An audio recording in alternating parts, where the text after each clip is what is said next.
What if you're not stuck? What if you're just waiting? There's a kind of pain that doesn't scream. It doesn't break you. It simply stays there, quiet and heavy, always present. This is a story about that feeling. And if you've ever felt it, stay with me. By the end, you may understand something important. There was a man in his early 30s. He lived alone in the small apartment. Nothing about his life looked broken or dramatic. He had a job and paid his bills. He had friends he saw from time to time. From the outside, everything seemed fine. But inside, something felt unfinished. Every morning followed the same rhythm. He woke up, got dressed, and went to work. He came home, ate dinner, watched something on his phone, and went to sleep. The next day arrived, and everything repeated itself. He didn't hate his life. That was the confusing part. Nothing terrible was happening, but nothing meaningful was happening either.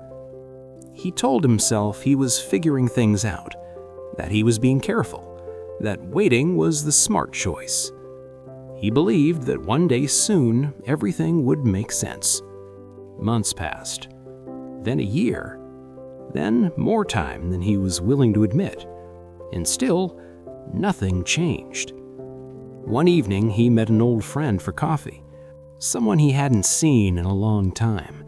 They talked about familiar things, work, people they used to know, old memories, until his friend said something that quietly stopped the moment.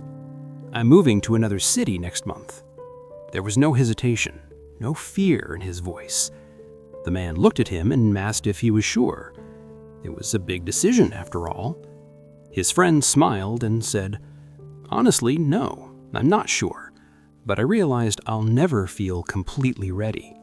So I decided anyway." The words stayed with him. He smiled back and said something supportive, but inside, something shifted, because he realized something difficult to accept. His friend wasn't braver, he wasn't smarter, he wasn't luckier. He had simply moved forward. While one of them was waiting to feel ready, the other had already chosen.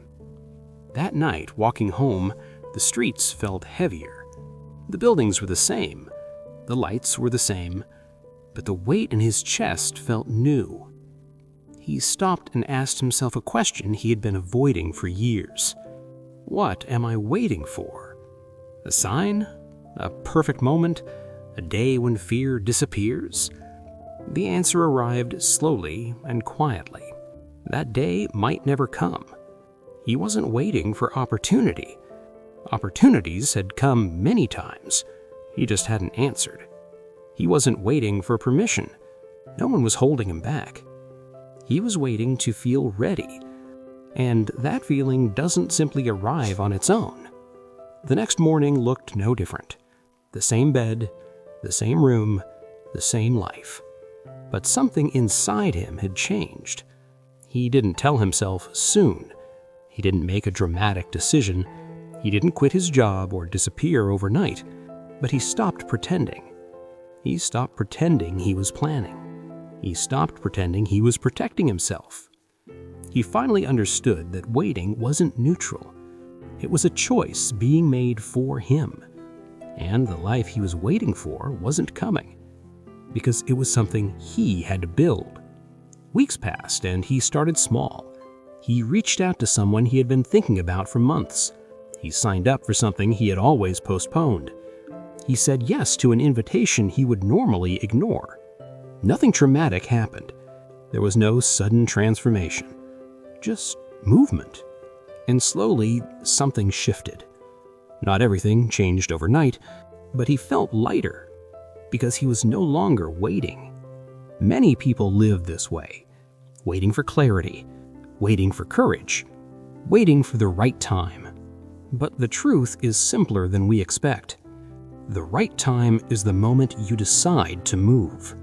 If you've been waiting for a sign, this is it. Not tomorrow, not when everything feels certain. Now. Because life doesn't wait for readiness.